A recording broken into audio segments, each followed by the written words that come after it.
저희 어머니는 유치원 교사예요. 어머니는 90년대부터 유치원을 인수받아 운영 중이시고 거의 20년 넘게 운영하셨어요. 나름 이 지역에서는 이름이 알려지신 분이고 한 해에 저희 어머니 아래를 거쳐가는 아이들이 아주 많아요. 오늘 전해드릴 이야기는 저희 어머니가 20년 넘게 유치원을 운영하시면서 겪은 조금은 소름 끼치는 학부모 그리고 유치원생의 이야기입니다. 지금은 디자인이 바뀌었지만 과거 90년대에는 어머니가 운영하시는 유치원 가방에 유치원 전화번호가 크게 써져 있었어요.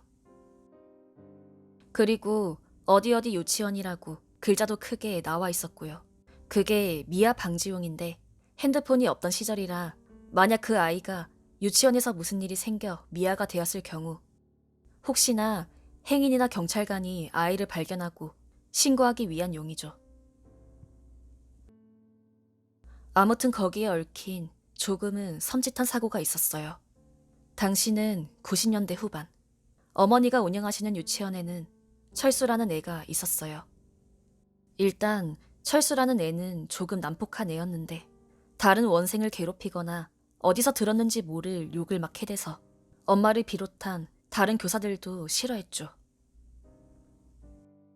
학부모들 사이에서는 철수는 문제아라는 말도 있었고 그런데 그 철수라는 애는 아무리 교사들이 야단을 쳐도 좀처럼 나아지지 않았어요.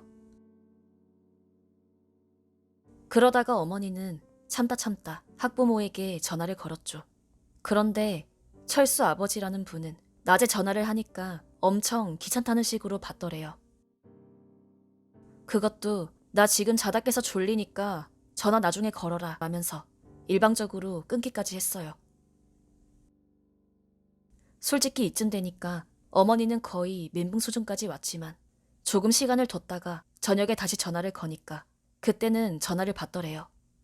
그런데 당시만 해도 보통 육아는 어머니 쪽이 담당을 하니까 저희 엄마는 아무 생각 없이 어머님 좀 바꿔주세요 라고 말했어요. 철수 아빠는 그 말을 듣자 갑자기 쌍욕을 하더니 일방적으로 전화를 끊어버리는 거예요. 진짜 아무 이유 없이요. 그리고 그 다음날 철수는 진짜 온몸에 시퍼렇게 멍이 들어서 왔어요. 당시에는 아동학대나 그런 관념이 희박하던 시절이었어요. 아이가 다쳐서 와도 그냥 훈육이려니 생각하고 넘기는 경우도 많았고. 그런데 철수 몸에 난 상처는 도저히 훈육으로는 볼 수 있는 수준이 아니었고 어머니는 진짜 시겁했다고 해요. 그런데 철수는 몸이 아프지도 않은지 너무너무 표정이 밝았어요. 그래서 저희 엄마는 철수야, 아빠한테 많이 혼났어? 많이 아파? 라고 애둘러 물었는데 철수는 아프기는커녕 오히려 웃으면서 아빠가 내일 유치원 가지 말고 땡땡 지역에 있는 동물원에 놀러 가재요. 라면서 자랑을 하더래요. 엄마는 그 말을 듣고도 너무너무 찜찜하셨지만 당시에는 유치원 교사가 학대가 의심되어도 신고도 못하던 시절이어서 신고는커녕 남의 집에 무슨 참견이냐고 욕을 먹던 시절이었어요. 어쨌든 철수는 그 다음 날부터 유치원에 나오지 않았어요. 하지만 아무도 이상하게 생각하지 않은 게 당시 철수는 유치원비를 몇 달째 밀린 상태였고 간혹 가다가 사정이 여의치 않은 부모가 원비를 내지 않고 멋대로 이사하는 경우가 있었죠. 무엇보다 철수는 문제아였고 오히려 철수가 오지 않는 걸 좋아하는 사람들까지 있었어요.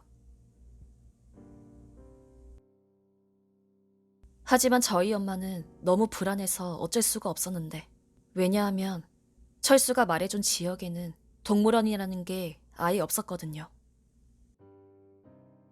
그렇게 한 몇 달 동안 소식이 없었고 어머니도 걱정은 되었지만 자연스럽게 잊고 있었어요.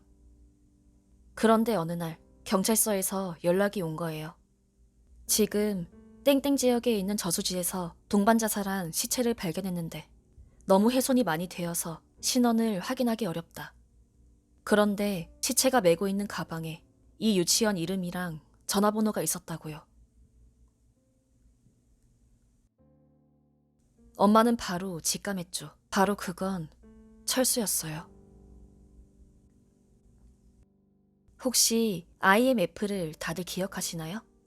눈치를 챈 사람도 있겠지만 당시 IMF 때문에 구조조정이 엄청나게 일어나던 시절이었어요.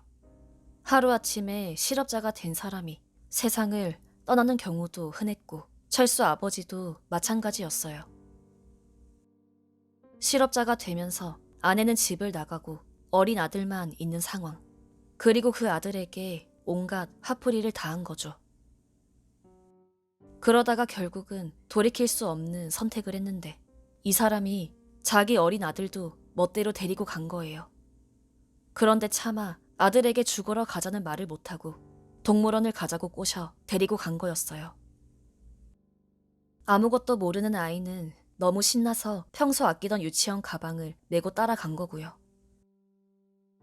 그 사람이 극단적인 선택을 한 방법은 철수에게 억지로 술을 잔뜩 먹여 재운 다음에 자기와 아이의 몸에 돌을 묶어 같이 저수지로 뛰어들었다고 해요. 그런데 그나마 남아있던 아버지의 정이 있어서 그런 건지 아이가 아끼던 가방도 그대로 맨 채로 같이 세상을 떠난 거였죠. 신원 확인을 한 덕에 어찌저찌 수습은 되었다고 해요. 하지만 저희 엄마는 아직도 그날 일을 기억하시면서 철수라는 아이에게 미안해하고 있어요. 만약 그때 지금처럼 아동학대에 대한 의무 고발이나 그런 제도가 있었다면 적어도 그 아이 하나는 구할 수 있지 않았을까요? 너무 일찍 세상을 떠난 그 아이가 다음 생에는 부디 행복하게 잘 살길 바라고 있어요. 오늘 이야기는 여기서 마치겠습니다.